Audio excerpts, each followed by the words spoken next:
Hello and welcome to Hans Wargaming. In this video we're going to make some flock. So I have made flock before, but I've never made it in a huge batch like this. I've been working on expanding my forest terrain set, and I found myself really wanting more flock color options. So that's what inspired this project. For this flock I used sawdust. This isn't pure sawdust, unfortunately. I do have a dust collection system set up for my table saw, but I foolishly dumped that out a few weeks ago. So I didn't have any of that left, and I had to use the sawdust from my other shop vac, which has a little bit of floor dirt mixed in with it, but you know what, I think it's still going to work just fine. If you don't have sawdust on hand, go to a hardware store that sells lumber, and they will most likely have some that you can just take for free. I know Lowe's and Home Depot usually have a couple buckets sitting next to the saw.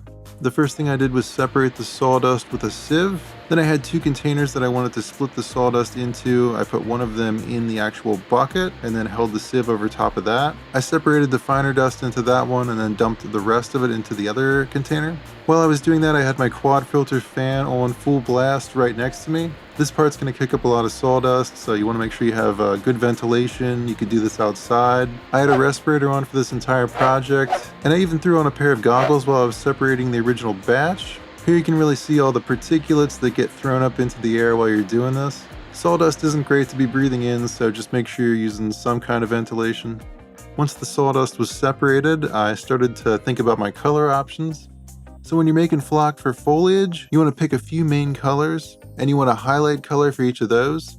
The first pair that I made was a forest green and a lime green. Since I haven't really made a lot of flock prior to this, my technique kind of evolved and got better over the course of this project. For the first batch I started with the sawdust and then mixed paint in with that. I added a few squirts of water as well. To mix it, I put the lid on the container and shook it. For this batch I actually had two colors that I was trying to match. This was my entire fine flock collection at the time. I built these colors up in small batches. I was trying to get a variance in color pattern. You can either go with a flat color or you can just mix colors together and get kind of like a grainy texture. For the forest and lime green, I wanted to go for a little bit more of a grainy texture. To do that, I made smaller batches of varying colors, mixing them together as I went, all the while trying to get the overall color to look pretty similar to the original colors at the top there. If you are trying to match a certain color and it's not quite there, it might be helpful to use a color mixer. This is one I found online by searching for a color mixer. It helped me determine that I needed to add some orange to this. I mean, I knew that, but that's mostly for your sake that I added that in there. I added a darker batch to that as well and gave it a good shake. Not a perfect match, but I think it's close enough. The problem with mixing flock this way is that you get a lot of clumps. I'll show you how this can be avoided in the next batch. I laid the flock out on some cardboard and let it dry. Then I ran it through the sieve again to get rid of those clumps. You can use the sieve to grate these, or if you have a cheap coffee grinder, you can use that. If you're going to make a lot of flock, it's definitely worth picking up a sieve and a coffee grinder.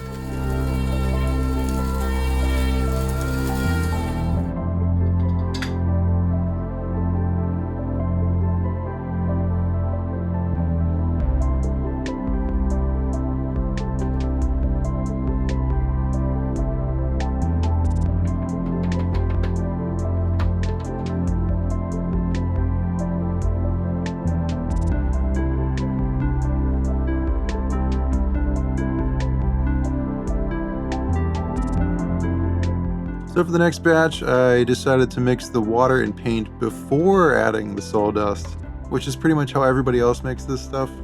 This is a dark forest green that I mixed up. So I haven't actually tested it out on terrain, but I think I could use my neutral greens as highlight colors for this color. I'll show you what they look like next to each other at the end of the video.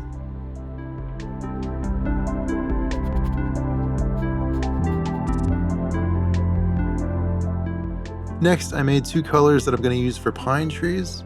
For that I used a mid-tone bluish green, and then a sort of seafoam green for the highlight. When I'm mixing flock, I like to keep adding sawdust until the mixture is a little damp. Then I spread it out on a piece of cardboard, and I just keep adding sawdust to that until I don't feel like the paint is going to spread out anymore.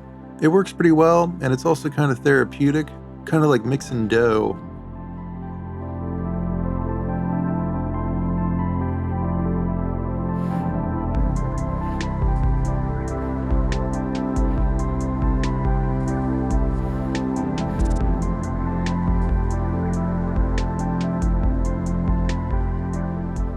For the next set I wanted to go with some more desaturated colors, so I mixed some gray and some yellow in with those to create a mid-tone and light-tone olive color. You may be wondering what I'm going to use the coarse flock for, and that is going to be for some ground cover. I made 2 different ground covers with the coarse flock. For this one I used nutmeg brown, and for the other one I used burnt umber.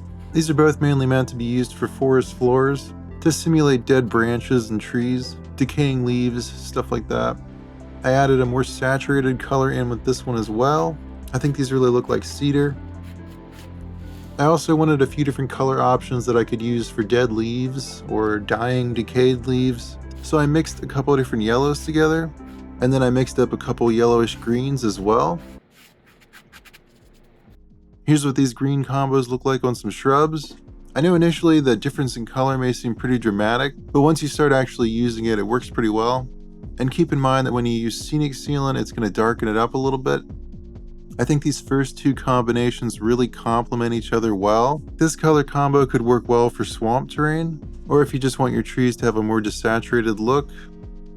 I might have gone a little overboard with the seafoam green on this one, but you get the idea. I do think this combo could work pretty well on pine trees. Here's all of my mid-tone greens with the darker green. I think the bluish green and this one are about equally dark, so I probably wouldn't try and use that one as a highlight color, but I think the other 2 would work pretty well.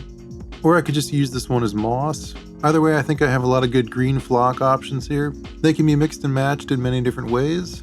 The coarse flock made for some pretty convincing ground cover. I think either of these would look good in forest settings. If I ever want to make some dying grass or decayed leaves, I think this yellow and yellowish green flock would be useful. You can also use straight sawdust for a lot of things. I have a couple different tones of sawdust that I've gotten from various types of wood. Sawdust from MDF and Douglas fir are pretty useful, just as is without any colors added. So if you're about to make some flock, hopefully this gave you some ideas for which colors to make and how to make it. Thanks for watching. This channel is Patreon supported. If you found this useful and you want to help support this channel and what I do here, consider becoming a patron. Thank you to all my current and past patrons for the support. Always appreciated. That's it for now. Hope you have a good day, and I will see you later.